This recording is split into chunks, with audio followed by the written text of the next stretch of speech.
Long time ago in the village of Omwofa, a small village hidden somewhere in the earth. Omwofa was in total darkness as the sun never set at night. They could only enjoy the day, and at night no one had ever seen the moon. They all depended on their lanterns, and there was no room for moonlight tales or the dance of the maidens at night, as everywhere was in total chaos. They all lived in fear to avoid angering the gods, going into their houses at night and locking their doors. It was said that Ojafor, the blind man of the village, had seen the goddess Allah during a sacred hour. He was returning from his usual hunting, even though he knew it was always the time for the goddess to walk around the village. No man was permitted to see her. Only women were allowed, as such a woman would be fertile. Rumor had it that she loved women, and any woman lucky enough to see her and is barren will conceive, but a man who sees her will not live to tell the story. But there was a sacred day when she would roam among the women at night, and no one was permitted to see her at that time, not even a woman. During such times, an announcement would be made for everyone to stay indoors. No one was also allowed to commit immorality on the great day of Allah. Ojafor had completely forgotten about it and bumped into the goddess, leading to his blindness. He bumped into her while she was bathing in the river. He thought she was one of the maidens of the community, so he drew closer to find out who was in the river at that odd hour. When he drew nearer, the goddess disappeared, and he suddenly remembered it was the day of Allah. He rushed to the house, and on the way to his hut, he suddenly became blind. No one could go out to help him. He had to crawl into his hut as he could no longer see. Since then, Omwofa had not seen the moon at night. They all got used to it, and even after several pleadings from the chief priest, Allah still could not forgive Ojafor. The kingdom of Omwofa was a very peaceful one, even when they were always under attack by nearby villages. No one fought back. They left it all for the gods to take control. Ojafor had a son named Obina, who had never joked with matters of the gods since he grew up hearing about what happened to his father. Obina was brave and strong, able to take on kids his age in wrestling matches and even children from neighboring villages. Although he avoided fights and did not engage in any, he always aimed to please the gods to avoid his father's fate. Ojafor, despite having many enemies due to his wealth, believed none could defeat him in battle. "I may have lost my sight, but not my strength," he would proudly declare. He was a renowned wrestler in Omwofa, never once falling to the ground. His cunning techniques in combat earned him numerous titles in his sighted days. Concerned that his son, Obina, lacked his love for battle, Ojafor feared for the future of his legacy. One day, he summoned Obina, known as the eyes of his father. As Obina approached, Ojafor instructed him to sit. Obina, displaying maturity beyond his years, sat with hands clasped under his chin. "You know I'm the undefeated cat," Ojafor playfully teased, imagining his son's agreement. "I don't want a weakling as my heir. I want you to carry on my legacy, defending Omwofa as I did from enemies near and far. A lion doesn't sire a goat. You must toughen up and become a man. My time is fading." Soon, Obina didn't know how to respond to his father at that moment. He believed that if one community avoids fighting, there would be no war, so if he refrains from fighting, others would do the same. "I hear you, Papa," he eventually replied, though he didn't truly engage with his father's words. "His enemies are his own, not mine. I shouldn't worry about that," he thought as he left the hut to sit on a tree trunk outside, unaware of the impending calamity that would soon change his perspective. Obina remained unaware of the wind whispering the approaching danger that would alter his life drastically. As Obina sat on a tree trunk, a snake fell from the tree, providing shade to him, and crawled towards him, ready to attack. He ran away screaming without confronting the snake. Ojafor, hearing him scream from the hut, walked outside to find out what was going on. "What is it, Obina?" he asked, not even sure if Obina was still there. He had managed to walk outside with the aid of his staff. "Papa, a snake fell from the tree I was sitting on," Obina responded, trembling, which could be perceived from his voice. May the gods forbid that you are my son. Don't tell me you are running away from a common snake that you are supposed to cut from the head with a sharp machete. Ojefor screamed at him as he called his wife, Ifoma, Ifoma. She ran out from the backyard where she went to cut some vegetables for the evening meal. My husband, I am here, she said. Wait where you are. But before I talk to you, Obina, come close to me. I want to feel your face, he said. Obina ignorantly drew closer to his father, who gave him a heavy knock on the head as he wailed in pain.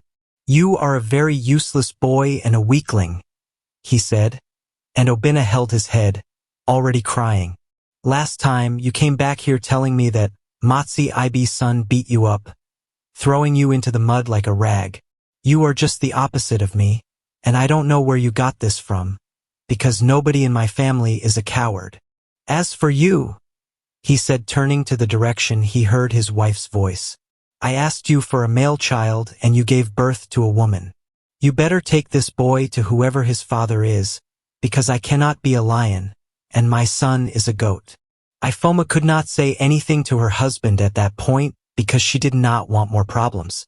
She just allowed him to walk closer with the aid of his staff inside the hut. Don't mind your father, Ifeoma said after her husband had gone inside the hut. She drew Obina closer and wiped the tears from his eyes. I wonder what he is expecting from a 15-year-old child, she said, storming into the hut. Nay, nay, she called as she went into the hut to talk to her husband, leaving Obina outside to think about his fate. Why does my father hate me so much? Is it my fault that I don't like fighting wars like him? All I want is a peaceful village where nobody will fight one another, and we can all live in peace, he said as he used the back of his hand to clean the leftover tears from his eyes. Inside the hut, Ifoma and Ojefor engaged in an argument. Just allow this boy to grow up to be a man. He might start acting like a man. He is just a child for now, Ifeoma said, trying to convince her husband. Ojefor shook his head and his shoulder. Tufiakwa, he said almost in a whisper. You can as well return him to his real father. I know I cannot father such a child, he yelled, causing Ifoma to tremble. My husband, do you mean I gave you another man's child? You should not be saying that to me because even the wall has ears.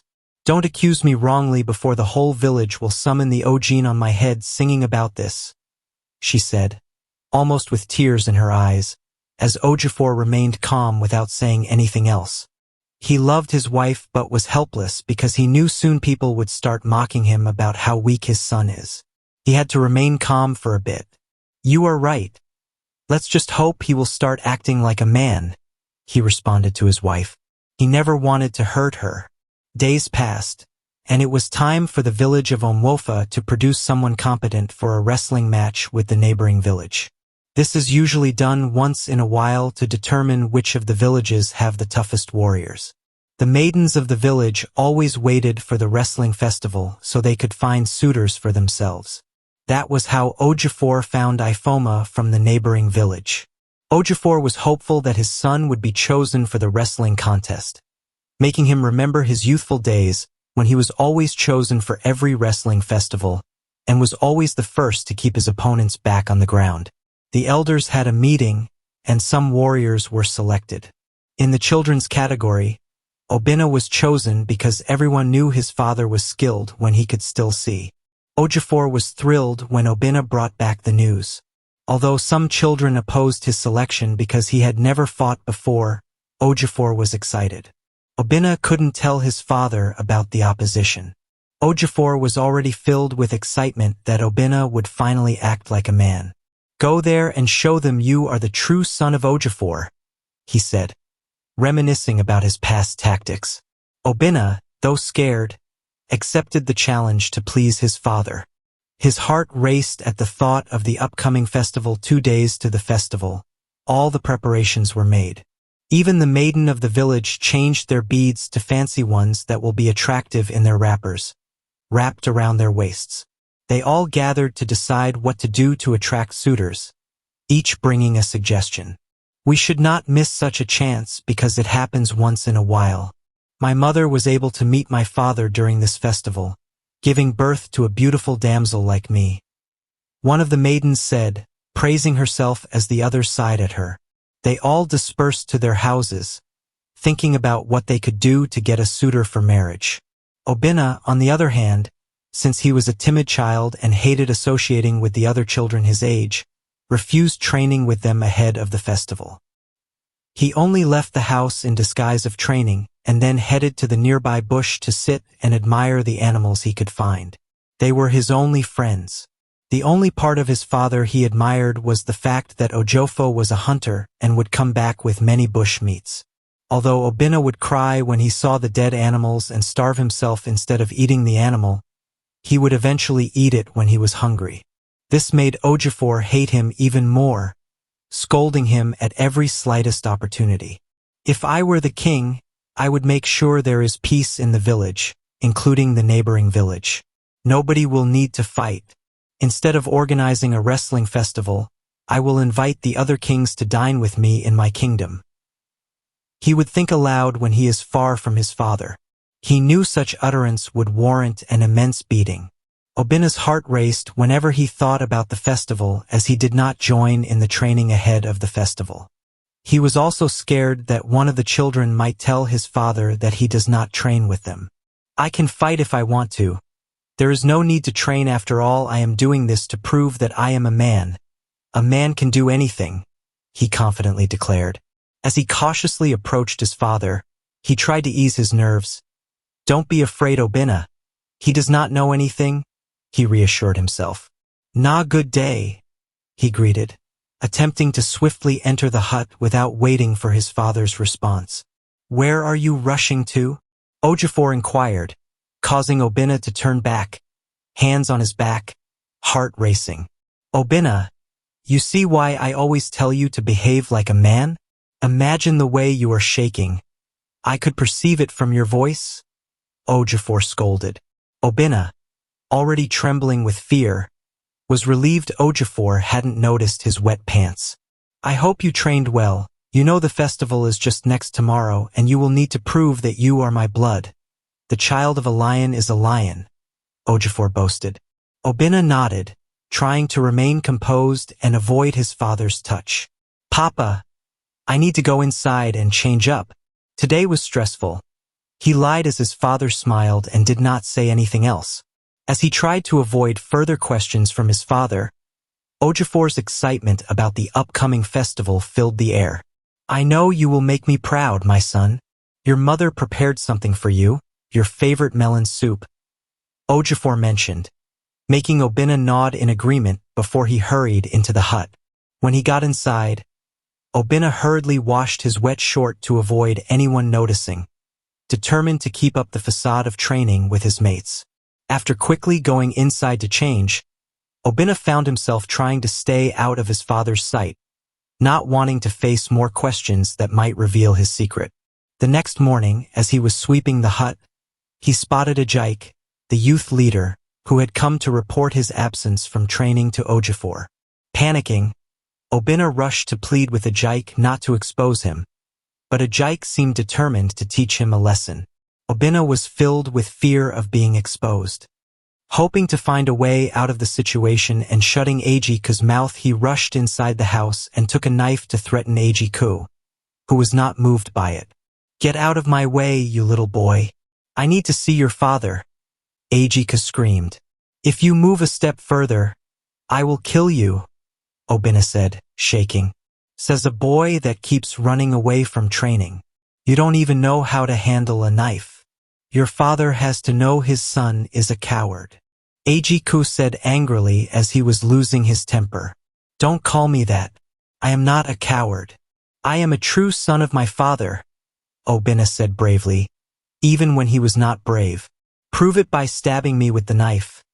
Ajike dared him, giving Obinna a little courage as he raised the knife.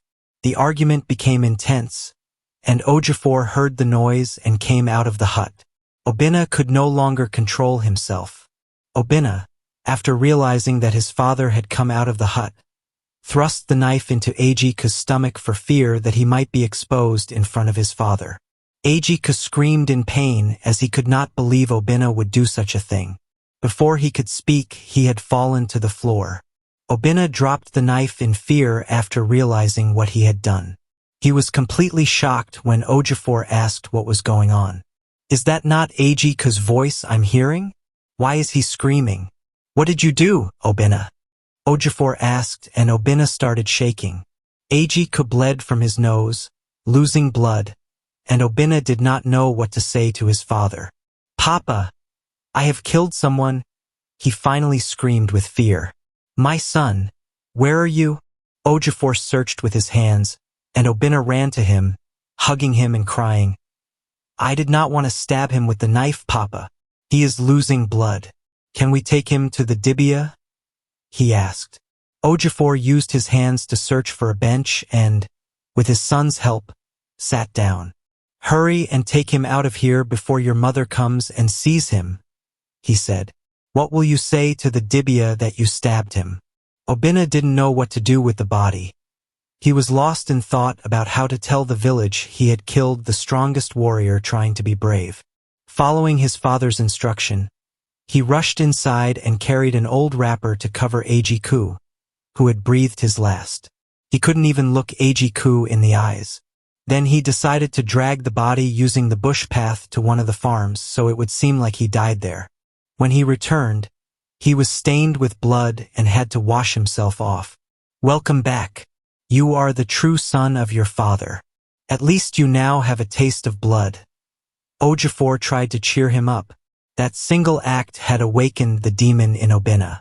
He was breathing heavily, feeling like he could attack anyone in his way, having tasted the blood. "You are a man now, you need to cheer up because you have a war to fight soon, and you will get used to blood. You are only acting this way because it is your first time. The first time I killed someone when we were at war with the neighboring village. I couldn't eat for a whole day. I kept mourning the person, thinking he had a family waiting for him at home. You will be fine," Ojefor assured his son, giving him a pat on the back. Obinna was not ready for his father's advice at that time. It still remained that he had killed someone, and there was nothing he could do about it. He worried about the family coming for him or the village hearing about his terrible deeds, fearing being stripped naked in the village square and stoned to death. Obinna couldn't stop thinking about the implications of what he had done. He forced me to, he called me a coward. Why would he force me to stab him? Why did I stab him?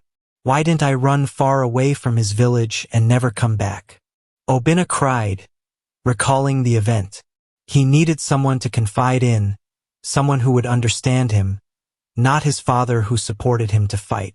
Obinna ran out to his usual spot in the bush and began telling his story to the birds and other animals around. To him, humans did not understand him. They all wanted to turn him into what he was not, especially his father. It was best to stay in the bush with animals. If I go home, my father will only push me to cause more havoc. He does not even care about what I want. I will stay here today, and whatever will become of me is my business.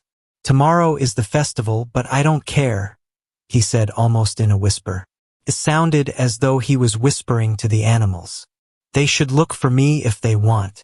I am not going back to that house today. He was determined to stay inside the bush instead of going back home. Nothing could interest him anymore, and seeing his father would only remind him of what happened, and he did not want that. He knew there was no way he could escape. Even if he ran away from the village, where was he supposed to go? Eventually, they will all find out about his secret, and he will be punished. Obinna did not go back home, making Afoma worried. She had asked after her son when she came back from the market, but his father said he had gone out with his mates.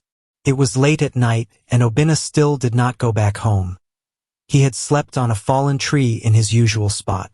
"Nae, should we go looking for him now? Why are you not worried? Don't you think something has happened to him? Our son has not stayed outside till this time," she said worriedly. Ojefor just stared at her. "Woman, stop bothering me. Obinna is now a man. He can stay out for days and I will not be bothered. After all, he is my son. Nothing will happen to him. Ojefor finally said after minutes of silence. Well, it better be so, because if my son does not come back to this house first thing tomorrow morning, I will go out myself and find him, Ifoma hissed. She turned off the lantern and went to bed. Ifoma was deep in thought while tossing on the bed, pondering what happened to Obinna, asking herself, did he run away because of the wrestling festival? Ifoma still couldn't sleep as the thought of Obinna filled her mind, keeping her awake until morning. Before the cock crowed, she got up to search for her son with a lantern. Where could he be? She asked herself, walking along the bush path that led nowhere. Despite feeling frightened, she persisted because she needed to ensure her son's safety. He was still a young boy and could hardly fend for himself. Ifoma questioned everyone she encountered on the path about her son's whereabouts, but no one had an answer. Meanwhile, Obinna had taken a different route back home. He noticed his father outside the compound with his walking stick. Quietly, he slipped into the hut without a word to his father to avoid questions about why he hadn't attended the festival. His main concern was his mother raising an alarm upon seeing him. Summoning courage, he entered the hut only to find it empty. Relieved, he drifted off to sleep as he couldn't rest in the uncomfortable bush surroundings. As he slept, he had a dream. What are you doing here, Ejiko? I thought I had killed you, Obinna exclaimed, trembling with fear. Soon the whole village will know what you have done. Blood for blood, they say. You will also perish. You think I'm dead? I am not. You will regret your actions, Obinna, and it will be too late to make amends. Ejiko replied in a straightforward manner, dressed in his battle attire and showing a serious attitude. After thoroughly looking at Obinna, he accused, I sense fear. You are still a coward. That's why you avoided the festival. You know you can't fight. You are a coward, Obinna. Ejiko's words jolted Obinna awake from his slumber. He got up and screamed, I am not a coward. Stop disturbing me. I killed you. What do you want to do? Kill me too? Ejiko, show yourself. It was more than just a dream. This scream attracted Ojefor, whom Obinna did not want to see. He used his walking stick and found his way inside the hut. Obinna, he called. This made Obinna shiver even more. He felt as if he was haunted. Papa, he called and did not say anything else. What are you doing here? We have been searching for you since yesterday. Where did you go? Ojefor asked, surprised at how his son entered the house without his knowledge. Obinna could not even defend himself. He thought about telling his father about the dream, but it was useless saying it to him because he would not say anything that could help the situation. That reminds me, is today not the wrestling festival? I thought you had been chosen. What are you still doing here? The people will be waiting for you. Oh, your mother had not slept because of you. That woman was disturbing me about your whereabouts, not knowing you can take care of yourself. Her leg. Oh, my leg, she screamed in pain. She had to take a deep breath before finally saying something to Obinna. Do you want to kill me before my time? Where have you been? She stood up and hit Obinna on his back. I did not kill my mother. You will not be the cause of my untimely death, she yelled at him. Obinna had gotten used to her way of nurturing, and he did not act like he was affected in any way. He had worse problems. Ifoma was always complaining about everything, and she appeared weak to Obinna and unable to take on any bad news. This made him not confide in her. Go and take your bath, Ojefor yelled at Obinna, who seemed less concerned. In order to please his father and also prove to Ajike that he was not a coward, he went inside and took his bath to go to the village square for the wrestling festival. When he was done, his father held him by the arm and led the way to the village square. As his heart raced even faster, every step he took reminded him of the incident, and he could not even take his mind off it, no matter how he tried. When they all got there, Ojefor sat somewhere in the front line with the elders and dragged his wife by the hand to sit with him. Tell me every single thing that happens here. I want you to be my eyes today. I need to know every action Obinna makes to track his opponent. I know my son will make me proud, he said to Ifeoma, who just replied, okay. She was lost in thought about her son. To her, she felt he almost ran away because he was forced to attend the festival, and she really pitied him.